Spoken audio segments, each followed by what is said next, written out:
Hi, this is Ruth Theresa with One Inspiring Woman, and today I'm answering a Dear Ruth Theresa question.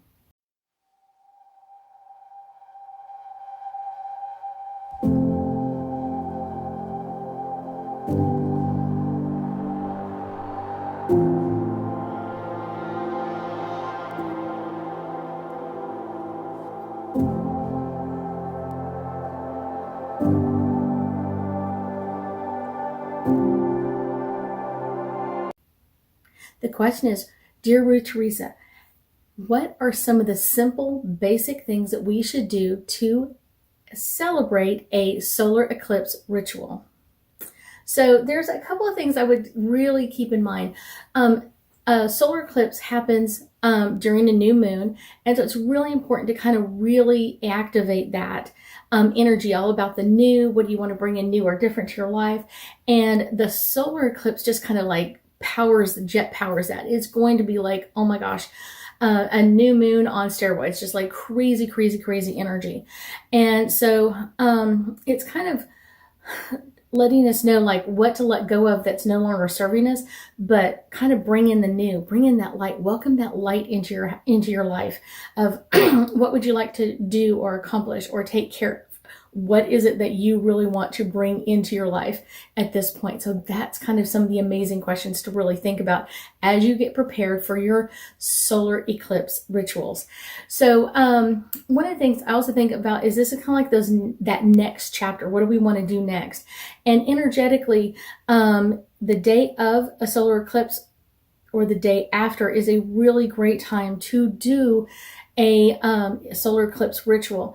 A lot of times as I'm getting prepared for it, it's not necessarily what you do, it's the intention of what you do. Does that make sense?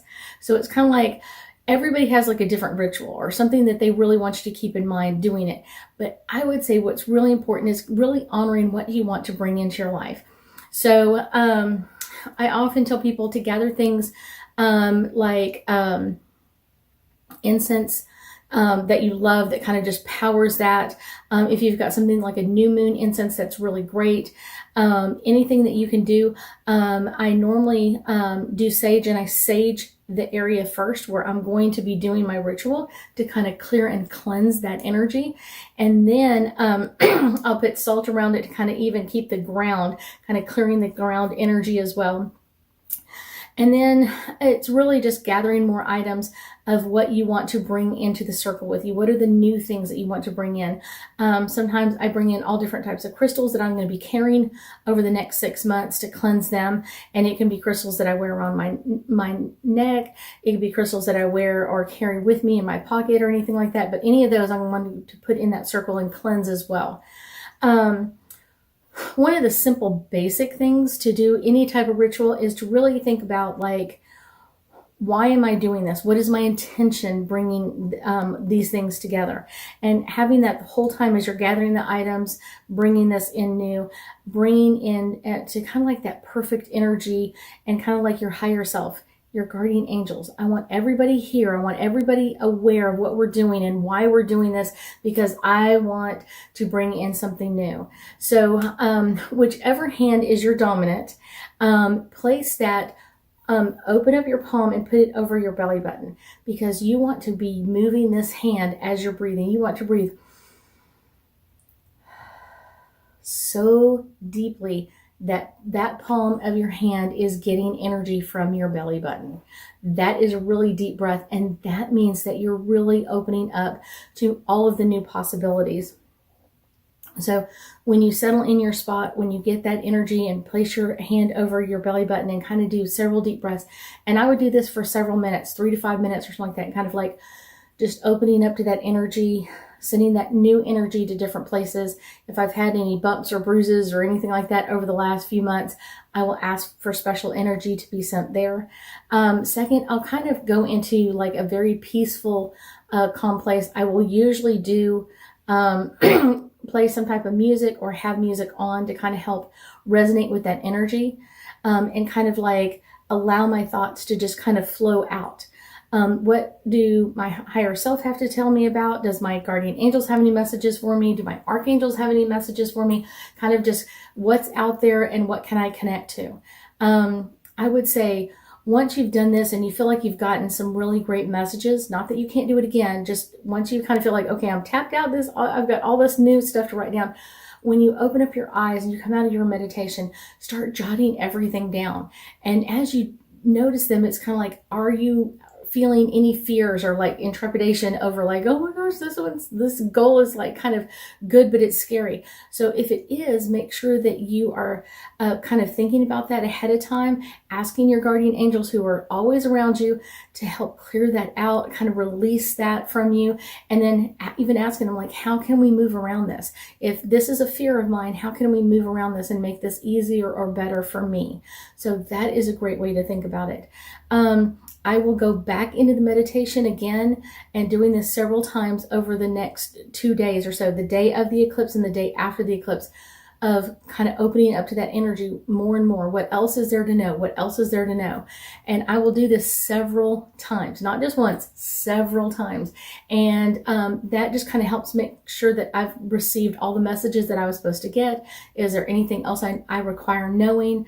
And then usually I'll go into kind of a thankful meditation of just thanking my angels and guides for being around me, for being with me, kind of getting back in that deep meditative kind of just concentrating on your breath and kind of just sending out like the thankful energy. Like, I'm so grateful for you. I'm so thankful that you're in my life and that you've come to give me these amazing messages. And so that's one of my favorite eclipse rituals that I do quite often. And I really love doing this. You can do this meditation during an eclipse energy anytime, like I said, the day of or the day after, and kind of keep connecting to that energy over and over again. So let's get a couple of angel cards here and get us a little bit deeper insight into this kind of our eclipse energy kind of thing. So rituals. The first one is focus. It's all about focus and all about our intentions. What are we choosing to bring into this? What is going to be our focus for the next 6 months in our lives? That's really important to start thinking about and asking about during this time frame. So that's a really important question as we do this meditation. Meditation. Continually doing this meditation over the next 6 months on the new moon. Reconnecting with that energy. Is there anything else that I require knowing at this time?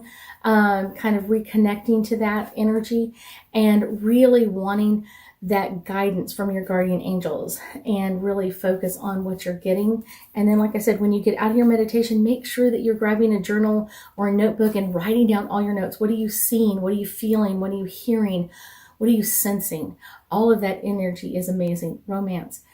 One of the things is I love doing rituals. I really, really do. The energy really does settle me out, really kind of relaxes me. I love meditation.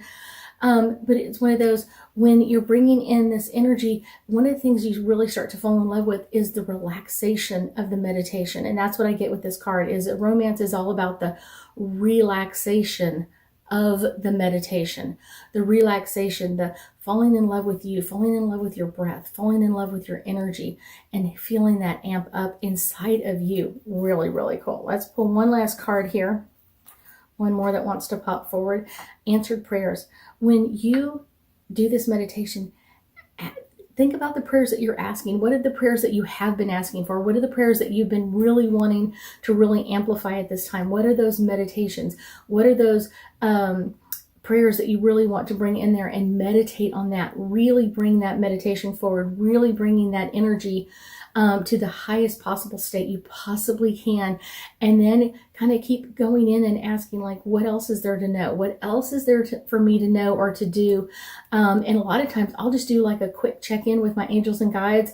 Even if it's in my car when I'm going someplace, once I've parked and ready there, it's kind of like, okay, now that I'm here, now that I'm ready to go, is there anything else I require knowing at this time? And sometimes I'll get messages and sometimes I'll say, nope, you already know everything you need to be doing. I'm like, okay, good, we've got this. So I will be doing a solar eclipse ritual for this solar eclipse, and I'm really excited to be opening that up to other people. So if you're interested in it, make sure that you check all the information below. I thank you so much for joining me today, and I know that we'll be talking again soon.